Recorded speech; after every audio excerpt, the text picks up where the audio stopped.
Hey guys, so I am now 1 year out of ACL and medial and lateral meniscus surgery. If you're interested in my entire journey and how my knee was doing at certain points, just look back at my monthly update. Otherwise, I'm just going to kind of tell you where I am now with everything and where I'm going from here. So 1 year out of surgery, during daily activity and just normally my knee does not hurt, it's not swollen. I still do have a bit of numbness.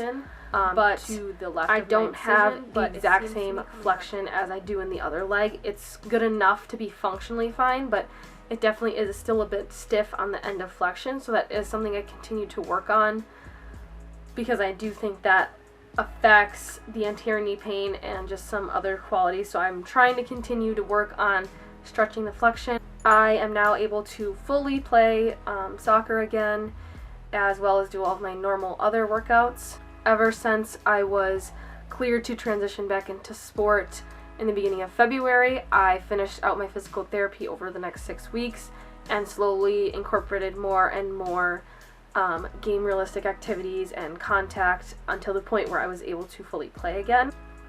I do notice my knee when I'm playing in the way that I have some anterior knee pain on that patella tendon that they used for my graft. I also had tendonitis before the surgery, so I figured that would be the case.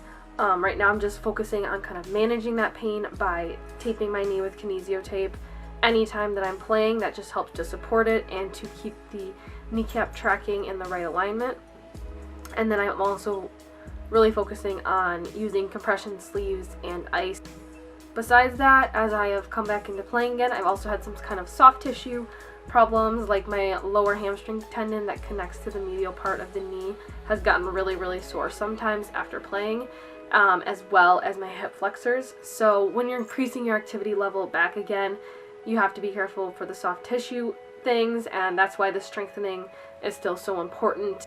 Touching on the mental side of it, while I'm playing, at this point I'm not really thinking about it. Back to playing very similarly as I was before. I was very apprehensive to return to contact since that is how my injury occurred, but as I kind of slowly built into it, I built my confidence back up, and each time I play, I get more and more comfortable and more confident with it. So it's not really something that's changing how I play during the actual games, but it is something that I still do get a little bit nervous about beforehand, especially if it's raining or if the weather is a little weird. Then I start to get a little concerned. But once I start playing, I pretty much forget all about it. My plans from here, I have about 1 month to be ready, and then I'm going to be leaving to play on a WPSL team while looking for options overseas. I really feel like I have made a full return. I'm just continuing to work on my game fitness and getting fully back to where I was before, but physically I feel pretty close and pretty similar. It's just kind of still adjusting to the movements in a game as well as the training load and all of that.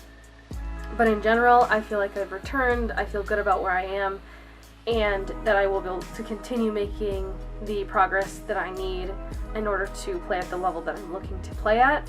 So if you've been along for most of this journey, you've seen a very long road to recovery and a lot of the challenges I faced earlier on, and at this point I do feel like I've overcome most of them. So at this point I'm pretty much fully recovered. I may make an update in a few months just to kind of explain how the surgery and injury affects me later down the road or while I'm more into playing, but in general things are pretty stable month to month, and I'm just building up my training and my workload to get back into game fitness and ready to play full games again.